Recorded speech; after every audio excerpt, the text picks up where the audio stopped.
During the time of Abraham, there were two great cities, Sodom and Gomorrah. These cities did all types of wicked works. They involved themselves in so much violence and debauchery. There wasn't anything existing that the inhabitants didn't violate. They went against everything that God wanted, and they were against every law that God had made. They were given many chances by God to repent, however, they refused to take up these chances to repent. They went on in their wicked ways, and soon God wiped out the entire city. He wiped them off in a single day. God did this because He didn't want their wickedness to keep spreading.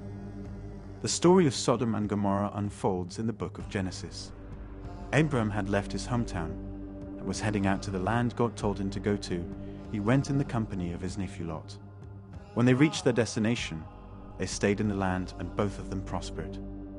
They prospered so much that Lot's servants started fighting with Abraham's servant.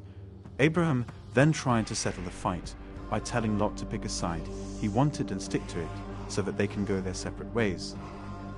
And Lot lifted his eyes and saw that the Jordan Valley was well watered, everywhere like the garden of the Lord, like the land of Egypt in the direction of Zoar. Genesis 13:10. The land that Lot saw was around the city of Sodom. Lot didn't have the intention to live in Sodom, however. With time he and his family moved there, and he raised his family and household in Sodom.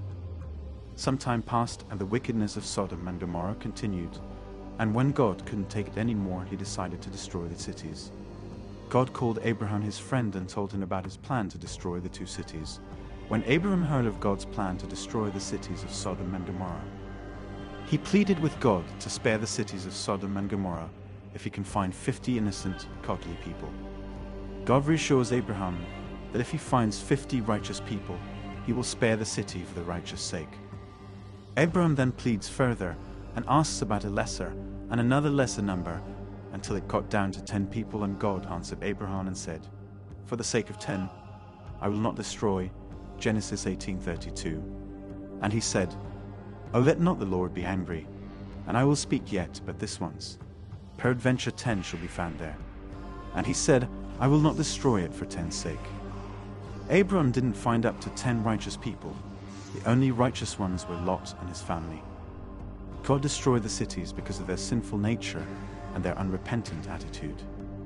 When God was narrating his decision to Abraham, He had said to him, "The cries of the victims in Sodom and Gomorrah are deafening. The sin of those cities is immense." And that He would go down to see if their actions are as bad as their victims have been insisting. Genesis 18:20-21. God must have seen the victims suffering from the acts of the great cities, and so He was moved to do something about it. The offenses of Sodom and Gomorrah were so much that they were even hurting the other cities around them. Sodom and Gomorrah were known for their excessive sensuality and obsession with sexual activities.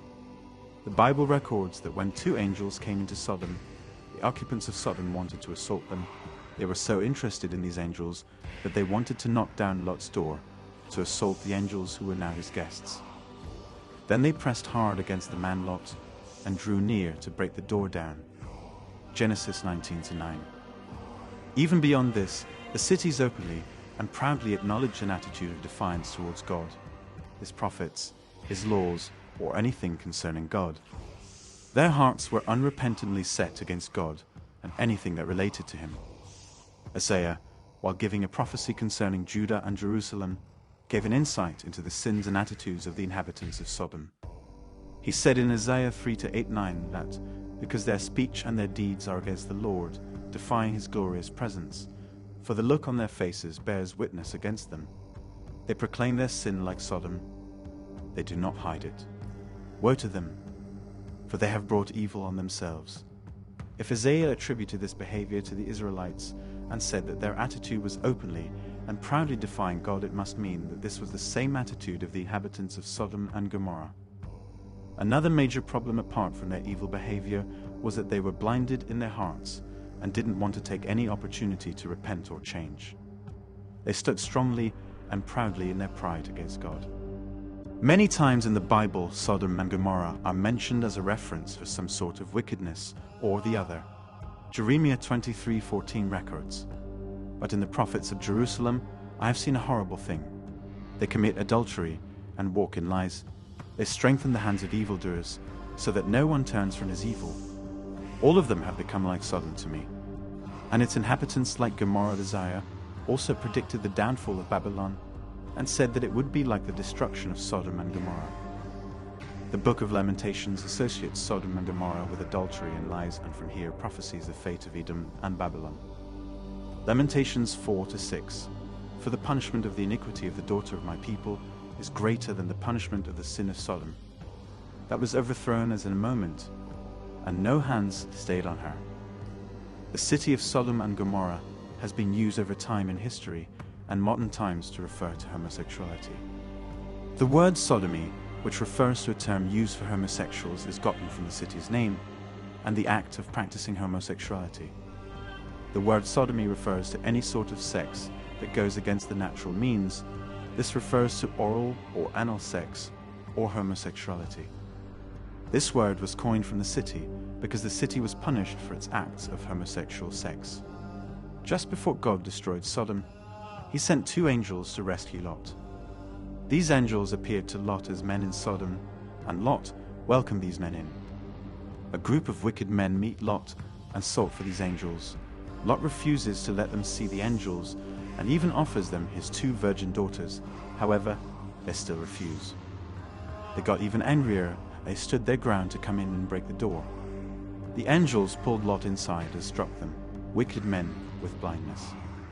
The angels found that only Lot and his family are the righteous persons among the inhabitants of Sodom, and so the angels warned Lot to leave the city with his wife and family.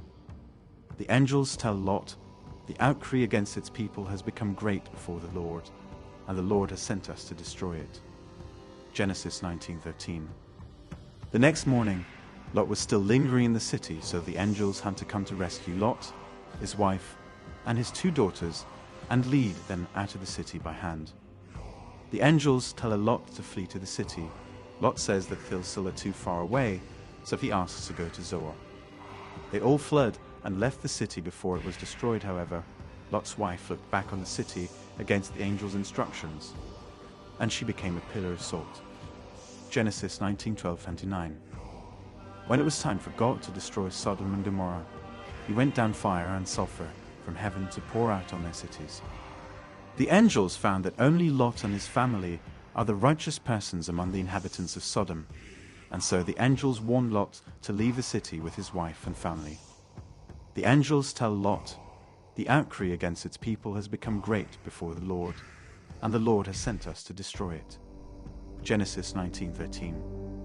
The next morning, Lot was still lingering in the city, so the angels had to come to rescue Lot, his wife, and his 2 daughters, and lead them out of the city by hand. The angels tells Lot to flee to the city. Lot says that city is too far away, so he asks to go to Zoar. They all fled and left the city before it was destroyed. However, Lot's wife looked back on the city against the angels' instructions, and she became a pillar of salt. Genesis 19:12-29. When it was time for God to destroy Sodom and Gomorrah, he went down fire and sulfur from heaven to pour out on their cities. God wasn't just interested in wilding people off, he wanted to stop the plenty and wickedness of those cities. He was making sure that the wickedness wouldn't spread to other places or cause great harm to several people. Lot had even tried to convince the people of Sodom to do the right thing. However, they never listened to him. They were only focused and obsessed with always doing the wrong thing.